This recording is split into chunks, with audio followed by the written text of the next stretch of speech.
Next guest into this conversation with another story related to Wal-Mart. Scott Nova, Executive Director of the Worker Rights Consortium. And I want to talk a little about what happened in Bangladesh.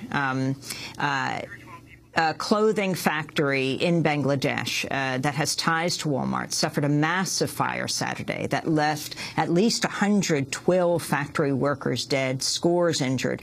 The building was a factory operated by Tazreen Fashions, a subsidiary of the Tuba Group, which supplies Wal-Mart, Ikea, and other major retailers in the U.S. and Europe. The factory made polo shirts, fleece jackets, T-shirts. Scott Nova is Executive Director of the Worker Rights Consortium, which investigates conditions in factories around the world. Welcome to Democracy Now! What happened on this weekend? What happened in this fire? This is a large factory that caught fire early evening on Saturday. Workers working overtime, producing goods to be rushed out for the Christmas shopping season. The blaze spread quickly through the first two floors of the factory.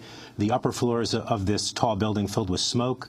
And because there are no fire escapes, because the only way out of the factory was through stairwells leading to the bottom floor, many workers were trapped on the upper floors. As you noted, at least 112 died, a number of them leaping off of the building to escape the smoke and flames. Its connection to Wal-Mart, Scott? Wal-Mart was using that factory to produce goods for its Faded Glory brand. It's important to note Wal-Mart is the biggest buyer of apparel in Bangladesh, which is now the second largest apparel producer in the world after China. And Bangladesh got to that position by giving companies like Wal-Mart exactly what they want, which is the cheapest labor costs in the world. Wal-Mart actually cited this factory. Indeed, Wal-Mart itself discovered problems at the factory in 2011, problems that were unspecified in the report that's been published.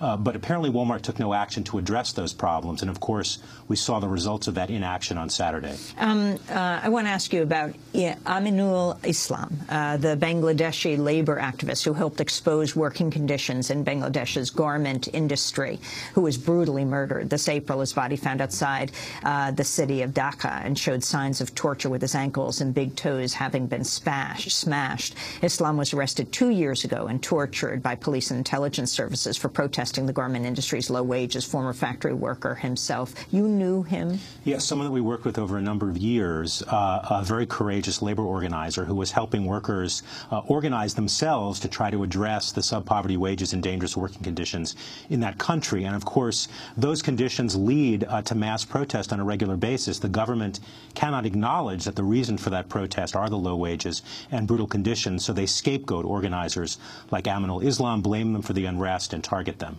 There was a fire again today. Yet another fire this morning in Bangladesh at a factory also producing for Wal-Mart, as well as Kmart and other major Western retailers. So far, 8 workers have been identified as having been injured. Unclear whether any died, hopefully not. A similar fire spread through the first floor of the building. Smoke throughout the building. Some workers rescued off of the roof. We only have seconds, but Scott, can you talk about whether the protests we're seeing here in the United States are internationalizing? Are they making connections to places like Wal-Mart? Well, what we see is two sides of the same coin. Brutal labor practices here by Wal-Mart in the U.S. and also brutal labor practices in its supply chain overseas. And you see workers mobilizing in Bangladesh around their working conditions, just as you see workers mobilizing here in the United States.